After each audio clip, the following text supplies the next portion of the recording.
ये कहानी एक राजकुमारी की है जिसे खतरनाक चुड़ैल एक ऐसा श्राप देती है कि जब वो अपना 20वां जन्मदिन मनाएगी उसके पूरे राज्य को एक काला जादुई अंधेरा निकल जाएगा। तो ऐसे में राजकुमारी अपने राज्य को कैसे बचाएगी, यही हम आज की इस धमाकेदार फैंटेसी मूवी में देखेंगे। तो मूवी की शुरुआत में हम एस्पेनिया नाम के राज्य को देखते हैं, जहाँ का राजा रॉबर्ट अपने पड़ोसी राज्य के राजाओं को एक पत्र लिखता है जिसमें वो बताता है कि मेरी बेटी राजकुमारी एलन 3 हफ्ते के बाद पूरी 20 साल की हो जाएगी।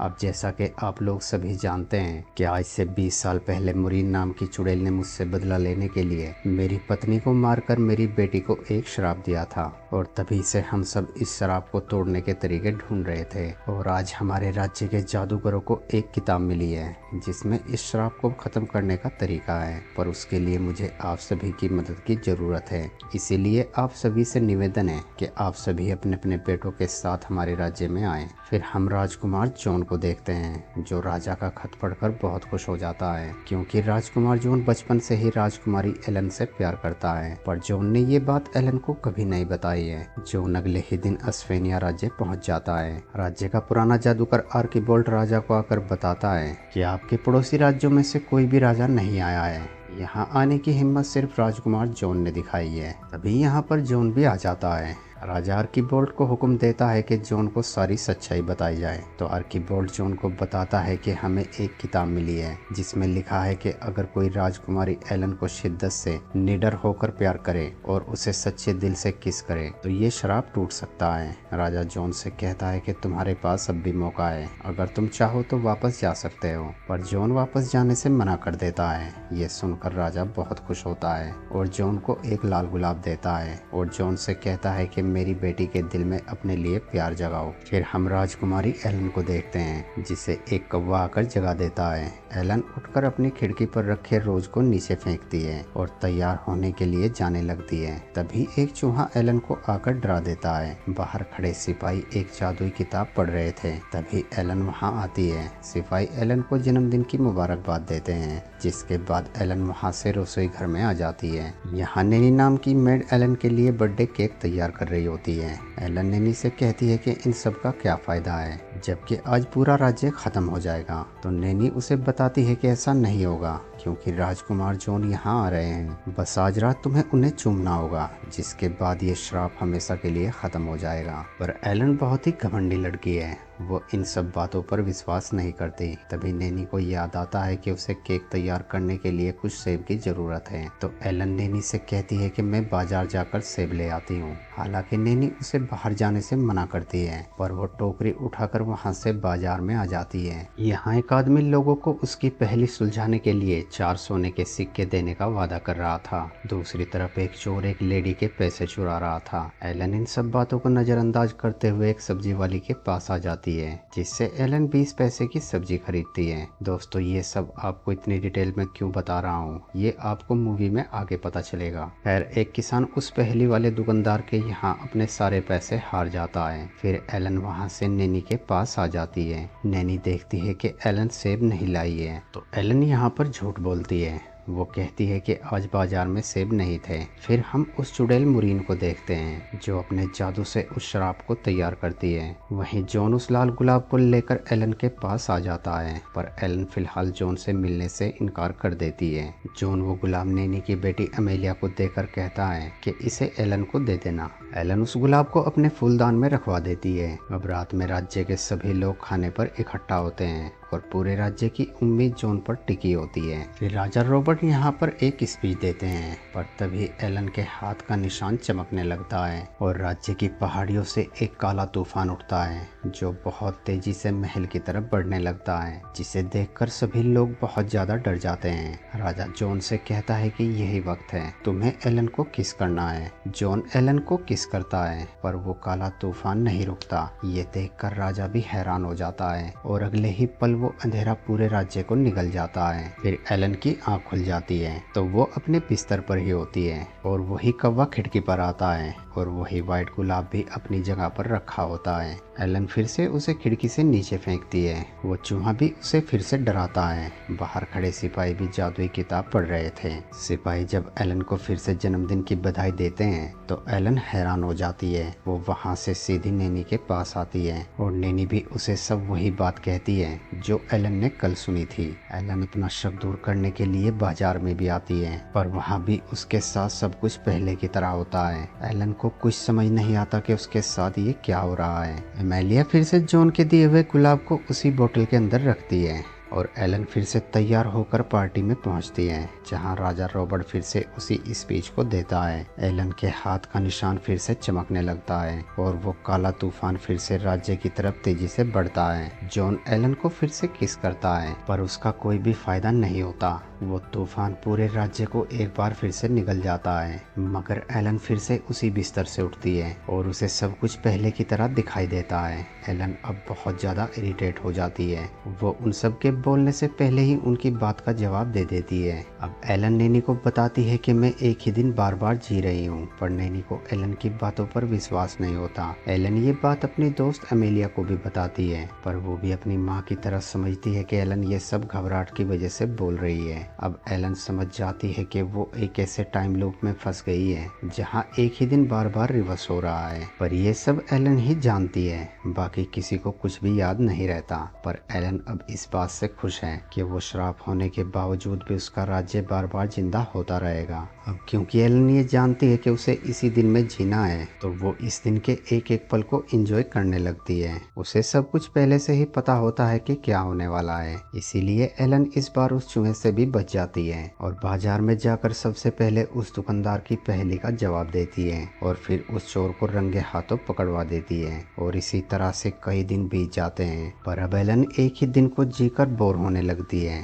वो एक बार फिर से नैनी को बताती है कि मैं एक ही दिन बार बार जी रही हूँ, पर नैनी को अब भी पहले की तरह विश्वास नहीं होता। तो एलन खुद को सही साबित करने के लिए नैनी से कहती है कि आपके पर्स में 3 सोने के सिक्के हैं। नैनी जब उन सिक्कों को निकाल कर देखती है तो उसमें वाकई 3 ही सिक्के होते हैं। ये देखकर नैनी हैरान हो जाती है और उसे एलन की बातों पर विश्वास हो जाता है। वो एलन से कहती है कि अगर आपको इस श्राप और इस टाइम लूप से बाहर निकलना है तो आपको राजकुमार जॉन से सच्चा प्यार करना होगा। ये सुनकर एलन वहाँ से सीधी जॉन के पास आती है और उसे अपने साथ घुड़सवारी पर चलने को कहती है। जॉन भी बिना देर किए हाँ कर देता है, जिसके बाद ये दोनों राज्य से दूर एक नदी के पास आकर बैठ जाते हैं, जहां जॉन एलन के साथ मजाक करने लगता है, पर एलन को उस पर गुस्सा आ जाता है। पर तभी उसे याद आता है कि उसे जॉन को अपने प्यार में फंसाना है, इसीलिए अगले दिन एलन जॉन को फिर से उसी नदी के पास ले आती है और इस बार ये दोनों यहाँ पर अच्छा वक्त बिताते हैं। जिसके बाद फिर से वही रात आ जाती है और ये दोनों फिर से किस करते हैं, मगर रिजल्ट पहले की तरह सेम होता है। अब एलन बहुत ज्यादा परेशान हो जाती है। वो समझ जाती है कि ये श्राप किसी किस से खत्म नहीं होगा, इसीलिए वो वहाँ से सीधी जादूगर आर्कीबोल्ट के पास आती है। यहाँ हमें पता चलता है कि अमेलिया आर्कीबोल्ट से जादू की तालीम लेती है। एलन आर्कीबोल्ट को आकर बताती है कि मैं जान गई हूँ कि ये श्राप एक किससे खत्म नहीं होगा। शायद आपको यकीन ना हो, मगर मैं एक ही दिन बार बार जी रही हूँ। अब आर्कीबोल्ट एलन को सारी सच्चाई बता देता है। दरअसल जब मुरीन ने एलन को श्राप दिया था तो आर्कीबोल्ट ने उसी दिन अपने जादू से एलन के हाथ पर एक निशान बनाया था और इसी जादू की वजह से एलन अब तक जिंदा है, क्योंकि ये जादू समय को कंट्रोल कर उसे बार बार रिवर्स कर रहा है। आर्कीबोल्ट एलन से पूछता है कि तुम कितने जन्मदिन मना चुकी हो, तो एलन जवाब देती है कि लगभग 30। ये सुनकर आर्कीबोल्ट एलन से कहता है कि ये जादू अब ज्यादा दिन काम नहीं करेगा, तुम्हें जल्द ही मुरीन को मारना होगा। इस पर एलन आर्कीबोल्ट से पूछती है कि मुरीन आखिर हमारे साथ ऐसा क्यों कर रही है, वो मुझे क्यों मारना चाहती है। तो आर्कीबोल्ट उसे बताता है कि आज से 20 साल पहले एक ऐसा ही काला तूफान आया था जिसने राज्य को पूरी तरह से घेर लिया था। उस वक्त तुम्हारे पिता ने मुरीन से मदद मांगी थी। तुम्हारे पिता ने मुरीन से वादा किया था कि अगर तुम इस संकट से मेरे राज्य को बचा लेती हो तो जो भी तुम मांगोगी मैं तुम्हें दूंगा। मुरीन ने अपने जादू से उस तूफान को खत्म कर दिया और तुम्हारे पिता से कहा कि वक्त आने पर मुझे जो चाहिए मैं तुमसे मांग लूंगी। फिर तुम पैदा हुई और मुरीन ने तुम्हारी आत्मा मांग ली। राजा ने तुम्हारी आत्मा को देने से इनकार कर दिया तो मुरीन ने गुस्सा होकर तुम्हें श्राप दे दिया। एलन पूछती है कि उसे मेरी आत्मा क्यों चाहिए, तो वो जवाब देता है कि तुम्हारी आत्मा मुरीन को हमेशा के लिए अमर कर सकती है। फिर आर्कीबोल्ट एलन को मुरीन के किले के बारे में बताता है, जिसका दरवाजा एक ही मंत्र से खुल सकता है, मगर वो मंत्र प्राचीन पहाड़ियों सिपाहियों की एक पहेली को सुलझाने के बाद ही मिल सकता है। अब एलन जॉन और अमेलिया को लेकर उन पहाड़ियों में आ जाती है जहां एलन को सच्चाई बताने वाले मुंह को ढूंढना था, पर उनके रास्ते में एक बहुत विशाल नदी आ जाती है। जॉन एलन से कहता है कि इसे कैसे पार करेंगे। तभी अमेलिया को एक पहेली लिखी दिखाई देती है। अमेलिया उस पहेली को समझकर उसे सुलझा देती है। तभी एक जादुई नाव इनके पास आती है जिस पर सवार होकर ये तीनों उस मुंह के पास आ जाते हैं। वो मुंह एलन को बताता है कि 100 कदम चलने के बाद तुम्हें एक कान मिलेगा। वहां जाकर तुम्हें वो सच बोलना होगा जो दूसरे सुनना चाहते हैं, पर वो अपने डर की वजह से तुमसे पूछ नहीं पाते। फिर एलन 100 कदम चलने के बाद उस कान तक पहुंच जाती है। अब एलन को यहाँ अपना वो सच बताना था जो उसने आज से पहले किसी को नहीं बताया। यहाँ एलन अमेलिया को बताती है कि मैं बचपन में तुमसे बहुत जल्दी थी, क्योंकि जब मुझे शाही तौर तरीके सिखाए जा रहे थे उस वक्त मेरी सबसे अच्छी दोस्त आर्कीबोल्ड से जादू सीख रही थी। ये जवाब बिल्कुल सही होता है। सही जवाब सुनने के बाद वो कान एलन को बताता है कि कुछ दूर चलने के बाद तुम्हें एक तालाब मिलेगा। जब उस पर सूरज की पहली किरण पड़ेगी तो तुम्हें रोशनी से भरी आंखों की तरफ चलना होगा और वहीं तुम्हें वो मंत्र मिल जाएगा जिससे तुम किसी भी दरवाजे को खोल सकती हो। अब एलन वहां से उस तालाब के पास आ जाती है। अब जैसे ही वो आंख चमकती है वो मंत्र पानी से निकलकर ऊपर आ जाता है, पर तब तक दिन का समय पूरा हो जाता है और एलन फिर से अपने बिस्तर से उठती है और फिर से एलन उसी तालाब में आ जाती है और इस बार एलन उस मंत्र को हासिल कर लेती है। जिसके बाद एलन जॉन और अमेलिया को लेकर मुरीन के किले पर पहुंचती है और उस मंत्र को पढ़कर किले का दरवाजा खोल देती है। अंदर पहुंचने पर इन्हें मुरीन मिलती है। एलन मुरीन से कहती है कि अपना श्राप वापस लो और मेरे राज्य से दफा हो जाओ। ये सुनकर मुरीन को बहुत गुस्सा आता है और वो अपने जादू से जॉन और अमेलिया को एक जानवर में बदल देती है। एलन ये देखकर मुरीन पर हमला करने लगती है, पर मुरीन अपने जादू से एलन की आत्मा को खींचकर उसे पत्थर में बदल देती है। पर तभी समय फिर से शुरू से स्टार्ट होता है और इस तरह से एलन बार बार अलग अलग तरीके से प्लान कर मुरीन को मारने की कोशिश करती है, पर वो हर बार नाकाम हो जाती है। एलन अब परेशान हो जाती है। उसे कुछ समझ नहीं आता कि मुरीन को कैसे मारा जाए। फिर एक दिन एलन अपने सिपाही की उस कहानी को ध्यान से सुनती है और उसे समझ आ जाता है कि उस चुड़ैल की शक्ति उसके पास रखे गुलाब के अंदर है। अगर उस गुलाब को नष्ट कर दें तो वो चुड़ैल भी नष्ट हो जाएगी। और इस बार उन तीनों की नजर उस गुलाब के ऊपर होती है, पर मुरीन बहुत ही ताकतवर होती है। वो इन तीनों को किसी भी तरह उस गुलाब के पास जाने नहीं देती और एक बार फिर से मुरीन की जीत हो जाती है। मुरीन एलन से कहती है कि तुम मुझसे जीत नहीं सकती। इस पर एलन उसे कहती है कि मैं अभी हारी नहीं हूँ, मैं फिर से तुम्हारे पास आऊंगी। ये सुनकर मुरीन समझ जाती है कि एलन यहाँ कई बार आ चुकी है। मुरीन एलन के हाथ पर उस निशान को देखती है और अब उसे सब कुछ समझ में आ जाता है। मुरीन सबसे पहले एलन के हाथ के बने निशान को मिटा देती है, पर तब तक समय खत्म हो जाता है। सुबह जब एलन फिर से उठती है तो वो देखती है कि वो सुरक्षा मंत्र उसके हाथ पर नहीं है। अब एलन समझ जाती है कि अगर इस बार वो हारी तो वो दोबारा जिंदा नहीं होगी, साथ ही उसका राज्य भी हमेशा के लिए खत्म हो जाएगा। वो ये बात आकर जॉन और अमेलिया को बताती है और कहती है कि अगर तुम मेरे साथ चले